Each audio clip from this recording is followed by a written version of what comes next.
Ukrainian company brings aerostats back to modern warfare. Aerostat platforms, often seen as an archaic technology that many readers associate with the Second World War, are gaining renewed relevance on the battlefield in Ukraine as they combine with drones and modern reconnaissance systems. In a war shaped by unmanned aircraft, electronic warfare, and rapidly evolving battlefield technology, these tethered platforms are finding a new role as persistent airborne infrastructure. Ukrainian defense technology company Aerobavovna has adapted aerostat systems to meet the operational demands of modern warfare and has already delivered a series of specialized aerostat platforms to Ukrainian forces. The systems are designed to support surveillance, communications relay, and electronic monitoring tasks linked to the growing use of unmanned aerial systems across the front.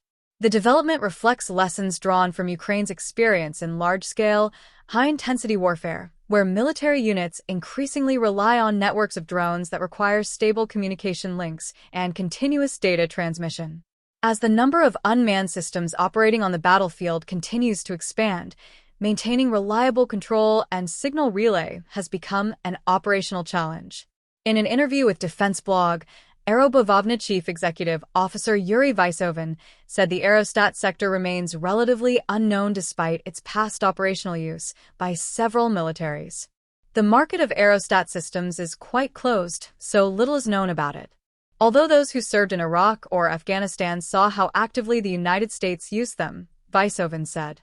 In fact, modern aerostats are high-tech platforms that carry complex payloads, radars, communication systems, relays, and other sensors. According to Vysovin, unmanned aerial vehicles remain central to modern combat operations, but their effectiveness depends heavily on the infrastructure that supports them. UAVs indeed play a key role, but managing a large network of drones requires communication and relay infrastructure, he said. This is where a new market is forming, and aerostats can become an important element of such infrastructure. Aerostat systems historically served primarily as platforms for observation and radar monitoring. The war in Ukraine has highlighted an additional operational role, acting as persistent communication relays in areas where ground infrastructure is exposed to artillery, drone strikes, or electronic warfare.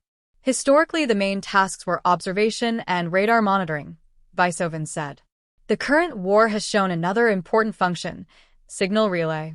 Aerostats are well suited for this because they can remain in the air for days and provide continuous communication in places where ground infrastructure is too vulnerable. Unlike drones, which are limited by battery life and require frequent recovery and relaunch, aerostats can remain airborne for extended periods. This endurance allows them to maintain stable communication networks or support sensor operations without interruption. To control a drone at long distances and at low altitude, the relay needs to be raised into the sky, Vysovin said. This can be done by another drone, but its time in the air is limited. An aerostat can operate around the clock.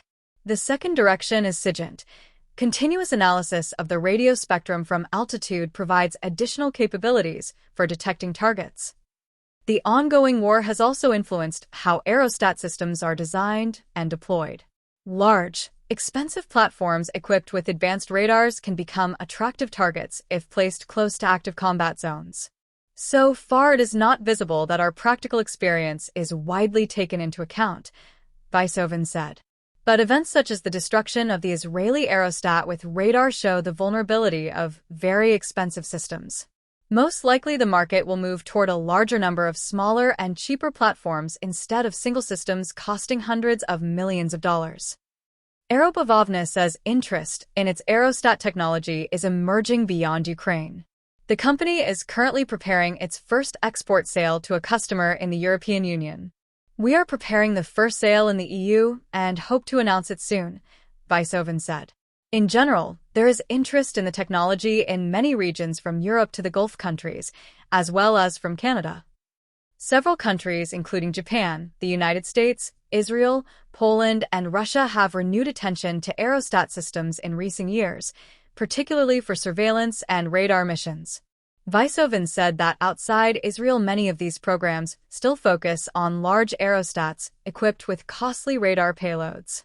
In most countries, with the exception of Israel, These are mainly large aerostats with very expensive radars, he said. At the same time, we carefully follow the development of technologies in different countries, including Russia. Ukrainian systems are being developed under different operational conditions shaped by active frontline warfare, where mobility and rapid deployment are essential. Ukrainian systems are formed under different conditions of use, restrictions on distance from the front line, the risk of being hit, and the need for very rapid deployment, Vidéofense said. In many Western operations, aerostats were deployed in relatively safe zones, so the requirements for mobility and speed were much lower. Aerobavovna believes that these battlefield-driven requirements could help Ukrainian developers compete in the emerging European market for aerostat technologies. In Europe, there are almost no domestic manufacturers of aerostat systems. Traditionally, American ones were used, Vidéofense said. Now an opportunity is forming for local companies to appear, and we expect to occupy our niche both in the EU market and beyond. The renewed interest in aerostat platforms highlights how older military technologies can regain relevance when combined with modern unmanned systems and network-centric operations. In Ukraine's case, these platforms offer a practical way to extend communications, maintain persistent observation, and support electronic monitoring across contested areas where traditional infrastructure cannot survive.